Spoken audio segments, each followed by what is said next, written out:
All right, our chapter 11 discussion says, as graduation approaches, as the principal, you are reviewing the following two students. The first student has completed all the course requirements for graduation, but has only completed 8 of the required 10 hours of community service. The other student chose to vandalize the school prior to the actual graduation ceremony. Discuss what options you have with both students. Can you withhold the diploma? Can you withhold participation in the graduation ceremony? So, as the principal, you have to distinguish between the right to receive the diploma and the privilege of participating in the graduation ceremony. For the first student who has completed all the course requirements but has only completed 8 of the required 10 hours of community service, you must consider whether the community service is explicitly listed as a graduation requirement. Then the student, or as in the district or state policy.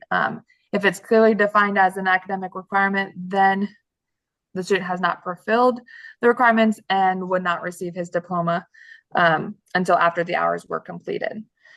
And then for the second student who vandalized the school, if they have completed all of the academic requirements, you cannot withhold their diploma. But based on that court ruling that I talked about, Valentine versus Independent School District of Casey, you could withhold him from participating in the actual graduation ceremony.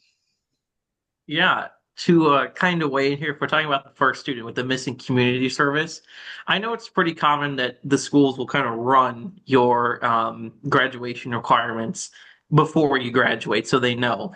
So usually, like they would know a couple weeks in advance. And I think one of the important thing to consider is it obviously it depends on how much they're missing, but assuming it's only like a couple hours, I think as a principal, you would want to call that first student in to kind of sit them down with them and their parents, be like, what can we do to get these hours accomplished so that you can graduate?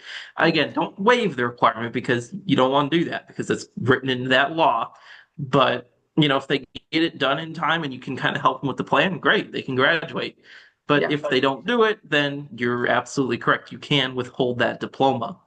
And then for the school vandalism one, um, yeah, you can't withhold the diploma because, like you said, they completed all the requirements, so they can graduate. But walking at graduation and having the diploma are two different things.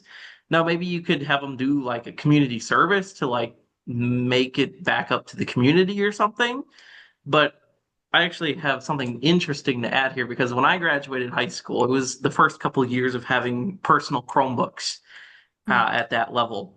And I knew someone who hacked into the school system with their Chromebook to get it unmanaged because that was the big thing back in the day. And he was not allowed to walk at graduation because he got caught hacking into the network, but he still graduated because he met all the requirements. So this thing does happen in real life. Now, I don't know if he was given any chance to kind of make it up, but depending on the situation, you could probably work something out with that student to maybe come up with some agreement so they can walk if that's something they really want to do. Yeah, I think maybe just the biggest thing as an administrator is just keeping straight what things are rights for students versus what things are privileges, and Mhm. just making sure that you're aware of what's going on with your students and trying to be proactive with things instead of reactive. And for that first student, probably you should know that they're only 2 hours away, and even if it's maybe something where they have something scheduled to get done and that's after the graduation ceremony, maybe depending on the student and the relationship you have, maybe letting them participate in the actual graduation ceremony, but not actually giving them their diploma until that community service is completed, maybe would be something to consider.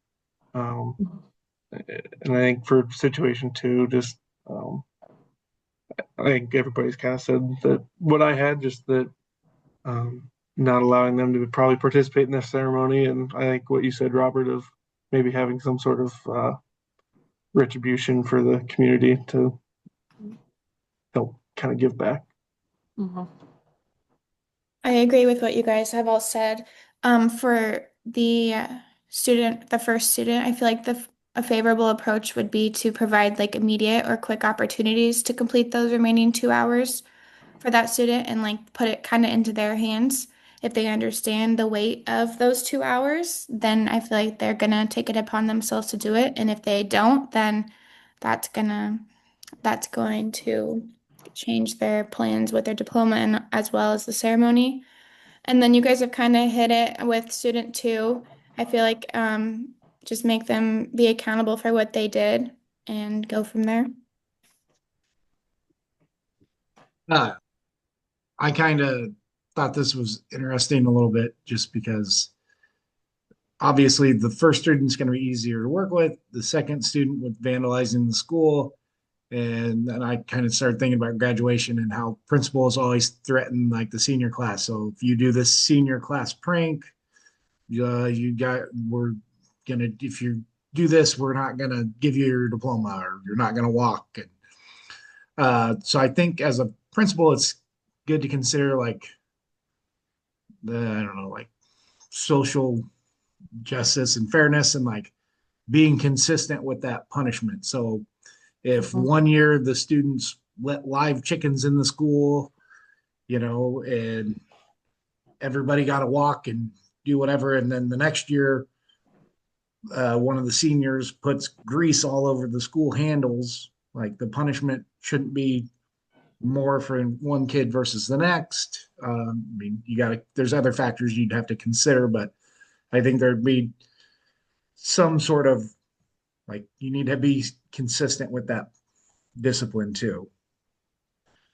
That aspect. So Yeah, I feel like that's probably where like having the different policies come into play, and then you refer to them and keep it just so you're making sure you're keeping it consistent, like what you're saying. right, because I mean, you see the videos of like the principals being like the fun principal and going along with the prank and just laughing Mhm. about it and stuff, and then you hear horror stories of like the overreactions and that kind of stuff too. So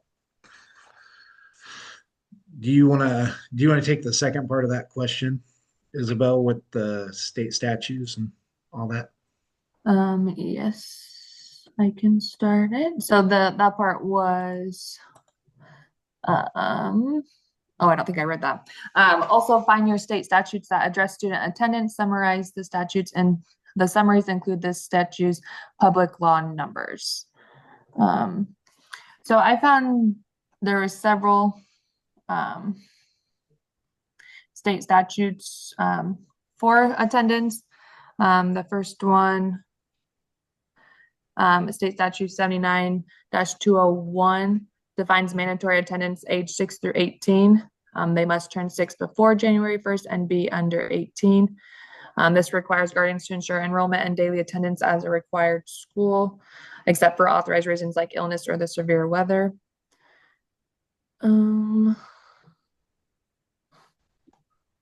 Yeah, to add a little bit to that statute, it kind of gets into school responsibilities as well, and says that districts have to adopt policies for the withdrawal of children under 6, and that there's learning community districts that they have to report annually. So, attendance violations and investigations, absentee policies, and related documentation. And then non-compliance with it is a class 3 misdemeanor. Yeah. That was the part that was interesting to me is where it the parents can be actually fined for their children not showing up to school enough. And I know sometimes we have a system in place with our power school where once a student hits so many absences, an alert goes off, and then a letter's sent home from the administration, and then after another 3 absences, then like the sheriff's department's actually contacted, and then it becomes like a more serious process with like formal letters and that kind of stuff being sent out. And I know if it gets bad enough, they can send the sheriff's office out to the house to bring the child to school. How do I Yeah. know? I've seen it happen at my school. Yeah, yeah. When I was doing my student teaching, which I mean, I didn't really realize all the laws that went along with attendance and things like that. There was a student that was supposed to be in my class and hadn't been there, and they asked me and my cooperating teachers like do an interview about how many times that student had been in class because the county attorney was working on bringing charges against that family for not sending their kids to school. And I was like, just kind of like, well, I didn't realize that it was that serious to send Yes. kids to school. I think it's after 20 days, right? I feel like Yeah. it's in there. It's interesting in kind of combating this problem. My school has actually started an attendance committee where it's kind of on the lines of like the school improvement, where we specifically look at student attendance data and try to find our heavy hitters and the ones who are kind of on that brink of maybe starting to become chronic absenteeism, and trying to get at the root of the problem before it becomes a problem, Yeah. and to try to meet with those kids and give them incentives to really want to be at school and to figure out what's going on with them, whether it's like something social, academic, or whatever it may be. So there are ways what things we can do at school to help with that problem. Yep. Yeah, I think just kind of going like talking along with that, like, so I worked on the Native American reservation, and there's a lot like we have chronic absenteeism just across the whole school.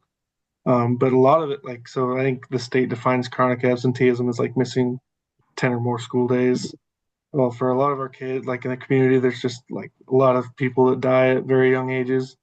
And the funerals for the Native Americans on the Omaha reservation, they're at least 4 days. And so even though they're at a funeral for somebody that's part of their family for 4 days, those all count towards their absenteeism. So that's always kind of a debate between our school and the state, um, trying to get them to understand it's like, yeah, there's definitely kids that miss school for no reasons, but there's also like cultural reasons that kids are missing school. So it's definitely an interesting debate that Yeah. is kind of unique at the school that I'm at, I guess. So I just finished my first year teaching, so this is all very new to me, but I quickly realized I teach kindergarten, and I'm looking at this statute 79 to 210, and it's about habitual truancy. So I noticed this year it's very much about like habits that the parents have, and then their 5-year-old child is affected by that.